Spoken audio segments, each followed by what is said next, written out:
Okay, so I am currently in my basement right now, in the room that we're basically keeping all of our storage for renovations. And that door behind me doesn't actually lead anywhere, it's just leaning against the wall.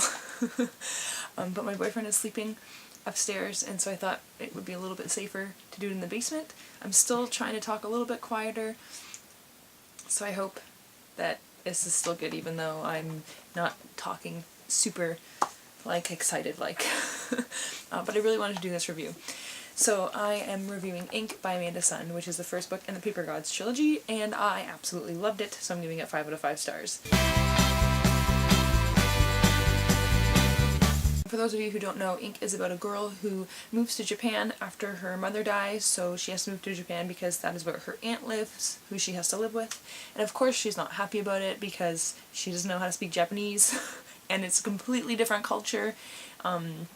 It's just a lot of getting used to, and it's just extremely different from living in the United States where she grew up. So not only does she have to, fit in and learn how things work in Japan and eat their really different food and learn how to speak Japanese, but on top of that, there is a boy who seems to be extremely distant, rude, mysterious, but then at times really nice for some reason, and he also seems to draw things that come to life. So the main character, Katie, is obviously intrigued by this when she sees a drawing that he did that seems to move, and she wants to know why, and she also feels like there's something more to him, that he's not just this big tough guy who's rude and mean to people, that she really thinks it's kind of an act and that he's hiding something, and she really wants to figure out what it is. And that's mostly what the story is about. I'm gonna say it is not a fast-moving book. It is definitely not fast-paced. It's a pretty slow-moving story.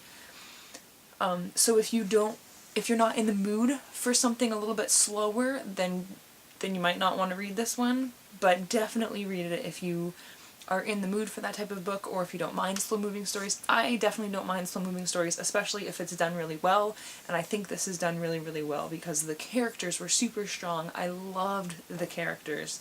And the guy, Tomohiro, I absolutely loved him so much. He is my new book boyfriend.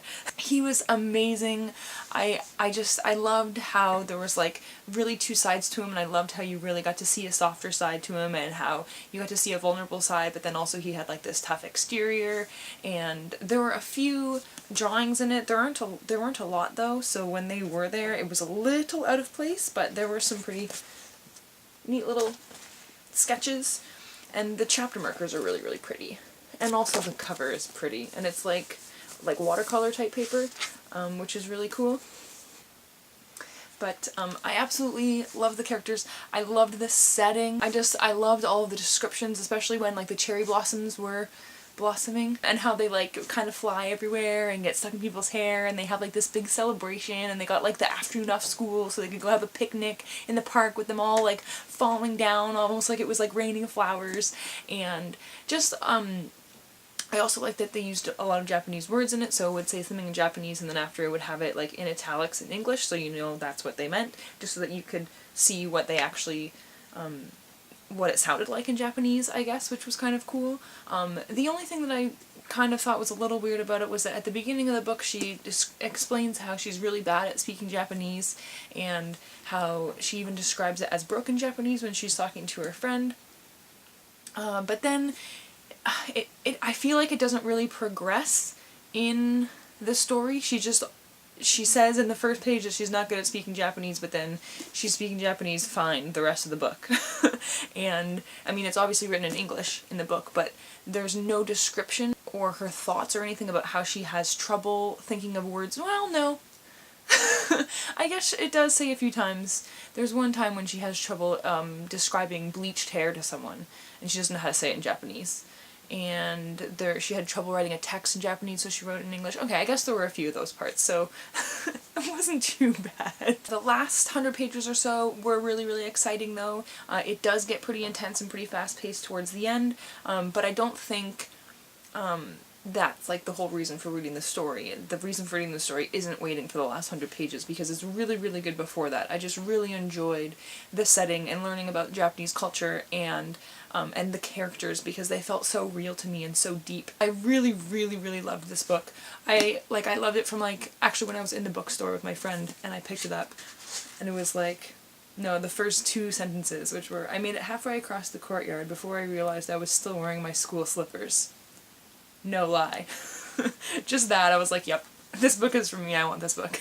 I loved it from the beginning. I loved the pacing, and the intrigue, and trying to figure out what was going on with Tomohiro, and yeah, the only part that really confused me sometimes was because in Japan they say their family name first and their given name second, so I mean technically in most English-speaking places, I guess it's, your first name and your last name, so they say their last name first, which technically is not their last name since they say that first is their family name.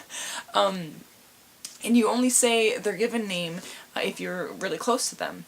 And then if they're your friend, there's different things that you add to it. If it's a girlfriend or a boyfriend, not a romantic girlfriend or boyfriend, but a friend who's a girl or a friend who's a boy.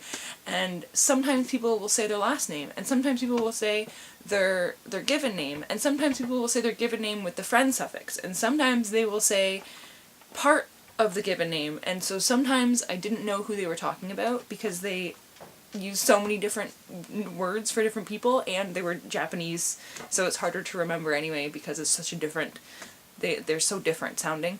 But that was pretty much the only thing that I had a little bit of an issue with, which isn't really the writer's fault. I mean, if that's how it is in Japan, then that's how it is, but I guess they could have just used one name anyway. That was pretty much my only thing with that, was sometimes I didn't know which character they were talking about because of that. But so those are my thoughts on Ink by Amanda Sun. I absolutely loved it, and I definitely want to continue with the series.